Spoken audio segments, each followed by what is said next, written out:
Hey everyone, welcome to Cast Iron Cookware, where you can find information to help you better collect, restore, and use cast iron cookware.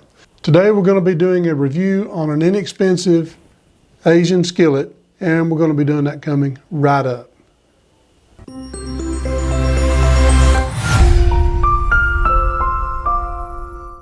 Okay, before I get started, I just want to say I get a lot of questions and comments of people saying things like, all I have is Asian skillets. I don't have any really good cast iron.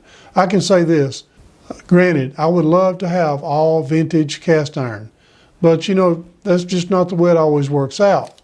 You may be on a fixed income, or maybe you want to keep your good vintage cast iron at home while you use your Asian cast iron for camping. That way, if you leave one in the woods, and it's not that big of a deal. So right here we have one that's called Mainstays, and I guess it's kind of the Walmart great value type version of cast iron. And it says 10-inch pre-seasoned cast iron skillet. Now, I want to say it does have a layer of seasoning on it. Basically, I think that is just to keep it from rusting. Now, they'll say on the back, the instructions will say hand wash only using warm water and a sponge. Avoid using steel wool, as these may strip the pan seasoning. Dry immediately and completely rub with cooking oil or plant oil.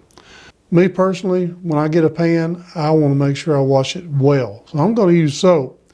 Now, I know the seasoning on this has probably not been set in hard, so it's just mainly just a shipping coat, if you ask me. And I feel the same way with Lodge. Even though Lodge produces great products, I think the real seasoning comes with using your cast iron. And I think that's the best kind of seasoning you can put on it. Now you can put 4, 5, 6 coat of any type of seasoning oil, and it is going to look beautiful if you do it right. The best seasoning for cooking is what happens when you cook. Now it does, you can hear it in the microphone, it does have a rough surface, and it's a little bit of annoying.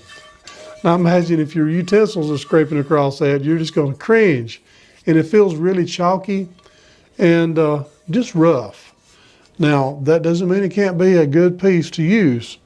It's just not a collectible piece. I paid $8.60 tax and all, so I don't have much in this. I mean, it looks pretty good for that, for, you know, $8. And you can use it for cornbread, cooking eggs, breakfast, anything you want to do with it.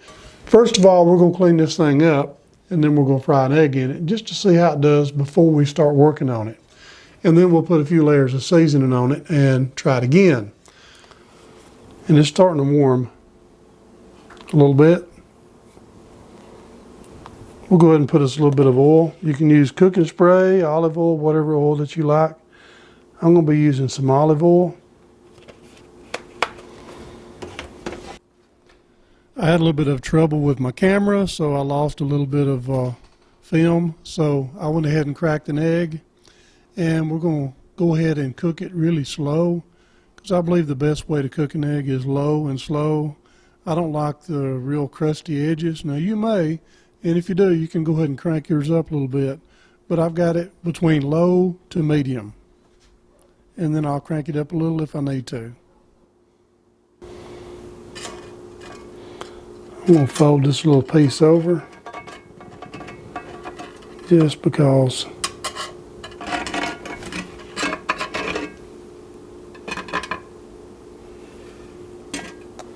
I'm probably going to make a sandwich out of it. You can see right off bat, I have some sticking. Now right out of the box, or right out of the paper packaging, or whatever you receive your piece in, it's not going to be so well non-stick. But you can tell right there, it'll lift up pretty good. Let us get a little bit more solid before we try to pick it up. Now usually when people cook an egg too fast, you'll see a lot of bubbles come up in there. I just don't like that crusty edge. Now some people do. Me personally, I like my eggs soft. It's not too awfully bad.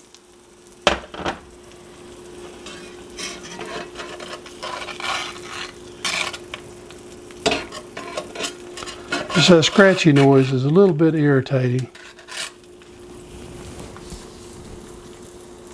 Okay, we went ahead and done about 3 rounds of seasoning on this thing, and it looks really good. And you've noticed the scratchiness is just about gone. Now it's still got a little bit of roughness to it. On the outside it feels way smoother. Now the handle's still kind of rough, but not as bad as it was. It doesn't have that chalky feeling anymore. So we're going to go ahead and turn our oven on low to medium. We're going to get it warmed up, and we're going to try another egg. No, I think we're good. The sides are really warm. We still have some scratchy, annoying sounds there, but it is what it is. Okay, we had a dead battery, and I don't know if we lost part of it, but we added some salt and some pepper. Aside of this annoying scratchiness, I think it's going to do pretty good. The more we cook with it, the better it'll get.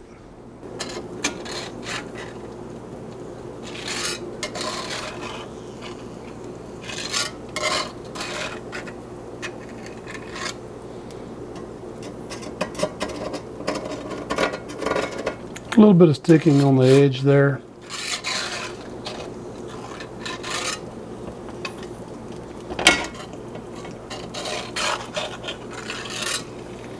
A little bit of residue right here. It is still a little bit grippy.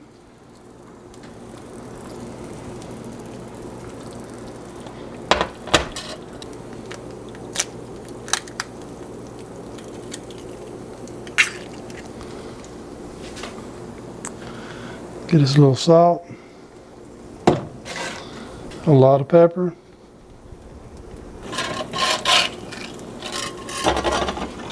See if we can get any sliding action here.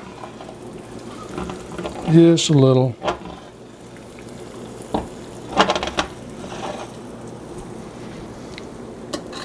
Still got some residue. I think it's going to need to be cooked in a little bit, get a little bit more seasoning done.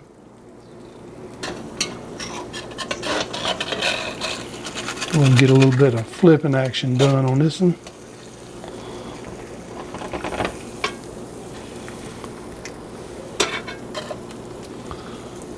We'll season the bottom.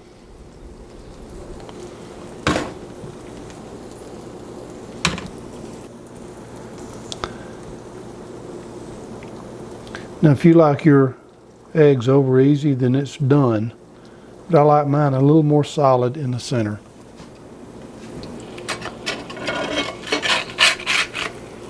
Go ahead and plate this one. And actually, I've got a little bit of residue.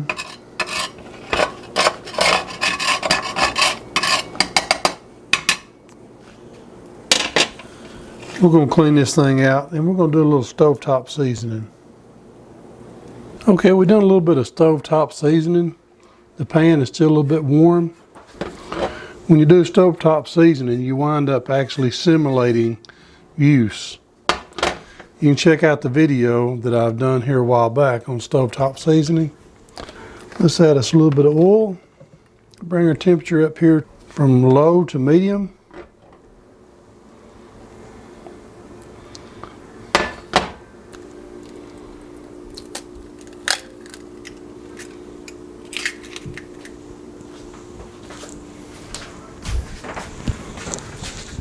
Okay, we're going to add a little bit of salt, and again, a whole lot of pepper.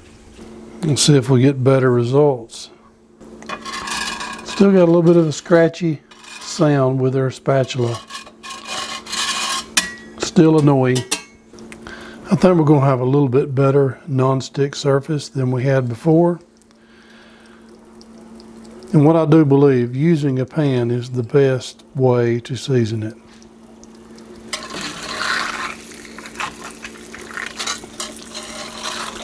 We got a little bit of residue still, and I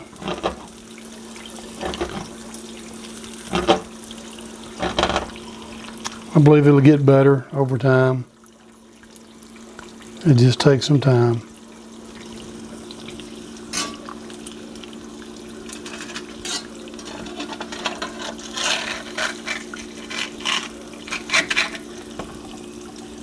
Okay, considering that it's a Asian pan and it was originally really rough. Now, you don't hear this roughness as we had before, and it looks really nice.